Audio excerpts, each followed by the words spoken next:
fast start, and which we knew they would settle in at, once that kind of wave passed through. But really like how the players just approached the week and the day of the game. Had a great crowd here for homecoming, and the players came out ready to play and really got on top of them early. But just playing to our standard, and love the physicality that we played with, and think that's going to be something that we certainly need to hang our hat on. Highest ranked win for your team since 2018. As you continue to build the main program, how important is that win for you? Yeah, I mean, I think it was a big win. I mean, certainly a big win. Certainly a big win for our program, for Maine football. And just talking to players after, just feel like they should have a great sense of pride, and be proud of the work that they put in, and a great sense of accomplishment in getting that win. And obviously, it's a delicate balance. I mean, that's a big win, and we're certainly, we celebrated that, and we're thrilled about that, and just hungry for some more, and getting back to work today, and really turn the page. But that was certainly a big win for Maine football. First question this morning from Larry. Go ahead, Larry. Thanks, Rob. Hi, Coach. Hey, what's up, Larry? Well, okay, you basically played three very good games in a row, with the exception of the last 8 minutes at Delaware. Now you got something to build on, and now you've got a Rhode Island game, which has playoff implications. I mean, how do you set about this the importance of a game like this, and what's going to take to have some success down there? Thank you. Yeah, I mean, big challenge for us. I mean, huge test for us going down to Rhode Island. I think it's their homecoming. This is a team that's undefeated in FCS play, and top of our conference. So they finished really well. It's a team that knows how to finish. They've had close games. They've been able to close out close games in the fourth quarter. Scoring a ton of points in the fourth quarter as well. But for us, really, I mean, just being able to show growth every week. That's our mindset, is like, getting better game 7 to game 8, cleaning up the things we didn't do well in this game, and coming out in the Rhode Island game and looking to improve, and staying focused on just the daily work that's in front of us, and what's in front of us, because I've heard that before, like, everything is in front of you. Like, what's in front of us is Tuesday's practice, and coming out and focusing on doing the things necessary to perform on Saturday. And that's, having a physical practice, that's having a high energy practice. And then just, getting things corrected, and just taking that daily approach, I think, is going to be the difference in this game.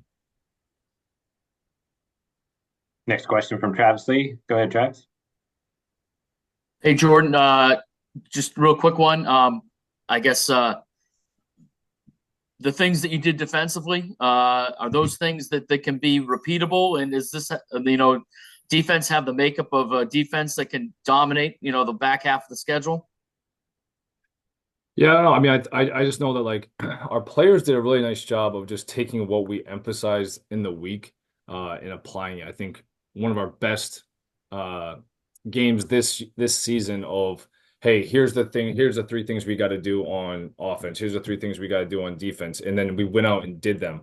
And I thought the coaches did a great job of just emphasizing them, drilling them, whether it's a fundamental thing, or a schematic piece, to the game plan. But, you saw us, we could look to that today with the players and say, like, this is what we emphasized, and look, this is what we did. We did it, and we put it into action. And so, certainly think the defense, I thought they had a really nice day in terms of, again, just physicality up front.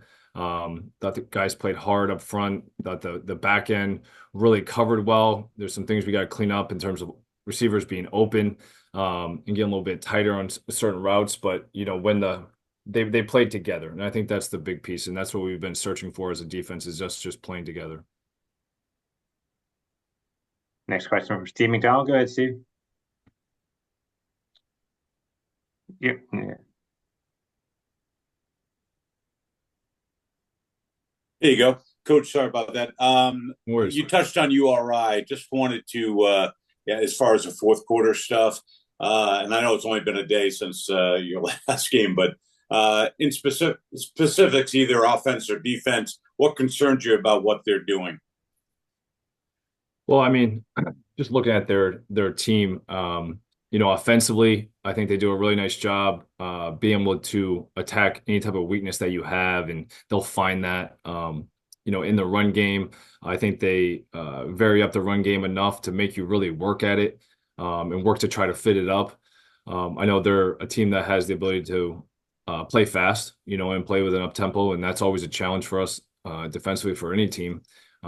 Is to get your feet settled, to get yourself lined up and play football. So, that those are some concerns. I think that defensively, they've really been playing well. I think looking at their yards per play, they really kept it down, and ultimately that kind of leads to points and or limiting points. So, I know just their front as well has been disruptive in getting in the backfield and making plays. So.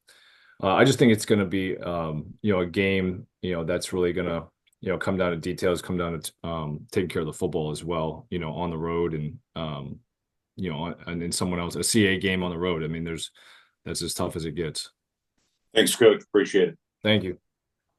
Jordan, you're going up against a really experienced quarterback in Connor Watkins. You sacked him 7 times. Xavier Holmes alone had 5 more hurries. Was that something that you thought you were going to be able to do going into the game, that you could get that much pressure on him? Yeah, I don't think I think the big thing was just like us doing a great job using our hands. Like I said, I mean um what was going to happen was more determined like how we are going to go about it. So like, the players really and the defensive staff did a really nice job just focusing in on like how could we affect him. A lot of respect for Connor Watkins. He's a big quarterback, talented quarterback, and one that has made us pay in the past. I mean, for sure. So I think it was like the collective effort of knowing like, hey, like here's the things we can do to try to affect him. And the players went out and did it. So, really just like I said, just proud of their effort and their focus. And then we've talked so much about the defense. I don't want to get lost in the offense. Carter Peavy, Yeah. 16 to 18, 173 yards, 3 touchdowns. And then you were also able to get some balance in the running game. You had 155 yards rushing with a variety of different backs. How well did you think your offense performed to be able to control the ball some? Certainly. I mean, I think we were down time possession, just the way the game flow was in the first half, with special teams having a role in scoring and then turnovers having a role in scoring.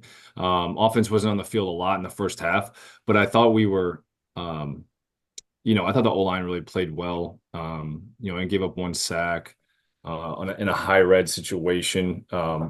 And I thought that they really work to finish blocks, stay connected to blocks, and then we saw that. And I thought the backs, Brian Santana Fiss and Tavion Banks, really did a nice job. And then just going back to Carter, I think Carter has a really good mindset, really mature mindset, where he's able to refocus every week, put the last game behind him, and go out and execute a game plan. And that's certainly what he did. And like I said, I thought the coach did a good job with a plan, putting it together, and I thought he was efficient and he connected with a lot of different guys as well. All right, Jordan, thanks for your time here this morning. Safe travels to Rhode Island, and look forward to talking again next week. Awesome. Thanks, Rob. Thank you. Again, for media members on the line, if you have questions for